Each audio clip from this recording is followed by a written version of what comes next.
Hey guys, welcome to Double Deedle Design. I'm your host, Scott. We're going to talk a little bit today on this video about what does it mean to be an architect and why the heck should I hire one? Let's start a little bit about what an architect is. I think everybody probably knows what an architect does, or at least has an idea of what an architect does. But if you don't, an architect is primarily responsible for the built environment in both residential as well as commercial designs. We design houses, we design schools, we design libraries, we design office buildings, you name it. If you live in it or occupy it, we design it. Does that mean architects design every one of those structures? No. Single family residences and homes quite often don't require architects based on the jurisdiction.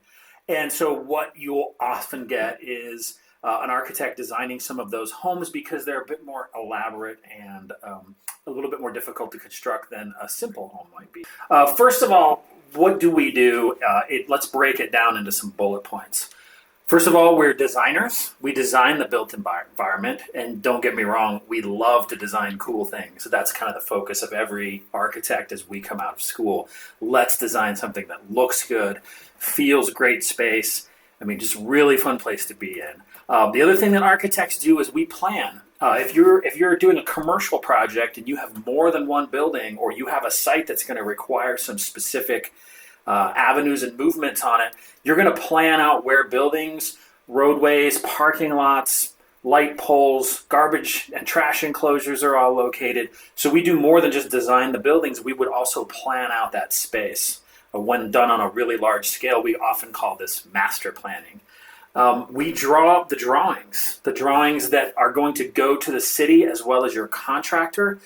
In order to build the building, we draw them up either as a paper copy, nowadays it's digital, even moving into the VR and 3D world, so that they can accurately build this building based on our designs.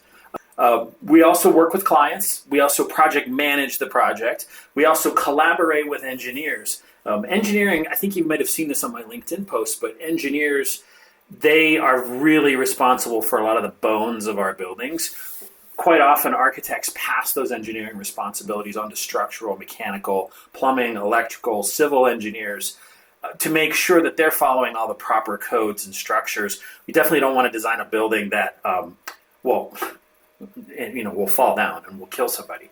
So life safety, accessibility is also critically important of what architects do. Now this leads up to the second question. Can't I just do this myself? Why do I need an architect? Why do I have to pay an architect to do all this? It's a great question. Quite often you wouldn't have to pay an architect to do this. If you're doing a single family home, there are plenty of resources, house plans, home designers that can provide a design of a structure just as well as an architect can. And in some cases, most cases, it's quite a bit more economically feasible for a single family home. But for any building in almost any jurisdiction that I can think of that's in the public realm, you're going to need an architect, especially if the public is going to access it.